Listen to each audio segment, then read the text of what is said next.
আসসালামু আলাইকুম। আমি এখন রান্না করব পাঁচমশালি মাছ ভাজি। পাঁচমশালি মাছ ভাজি করার জন্য নিয়ে নিলাম কিছু মাছ, বেদা মাছ, আর মাছ, ফলি মাছ, কই মাছ সব মিলেই এখন আমি এগুলো ভাজি করব। ভাজি করার জন্য নিলাম টমেটো আর পেঁয়াজ। আর এখন আমি এগুলোকে হলুদ মরিচ দিয়ে ভেজে নেব। দিয়ে দেবো 1 চামচ হলুদের গুঁড়া,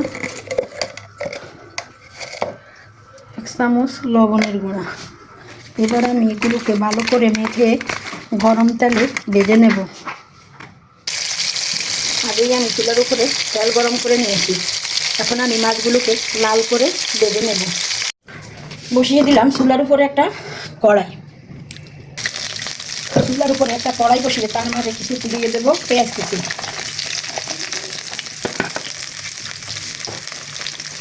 পেঁয়াজ কুচি দিয়ে তার মধ্যে ছেড়ে নেব। দেবো কিছু পিসা পেঁয়াজ, 2 চামচ পিসা পেঁয়াজ। পিসা পেঁয়াজটা দিলে ঝোলটা একটু গাঢ় হবে, ওই জন্য সাথে দিয়ে দিলাম একটু পিসা পেঁয়াজ।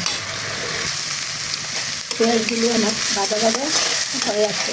মরিচের গুঁড়া, একটু হলুদের গুঁড়া দেবো,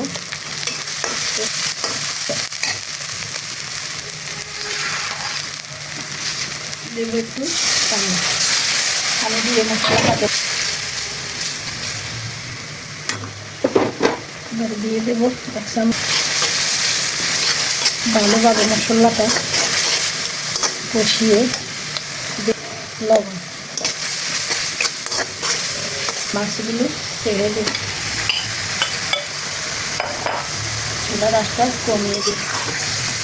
এবার একটু ওপর দিয়ে নিয়ে ছেড়ে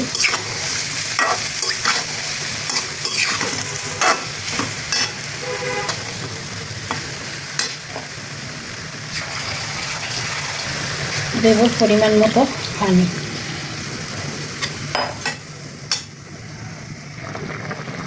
এবার আমি উপর দিয়ে ছেড়ে দেব। টমেটোগুলোই আমি গালাবো না, আস্তে আস্তে রাখবো। টমেটো বেশি গালালে মাছের স্বাদও চলে যায়, টমেটোরও স্বাদ চলে যায়। সাথে দিয়ে দেব কিছু কাঁচামরিচ।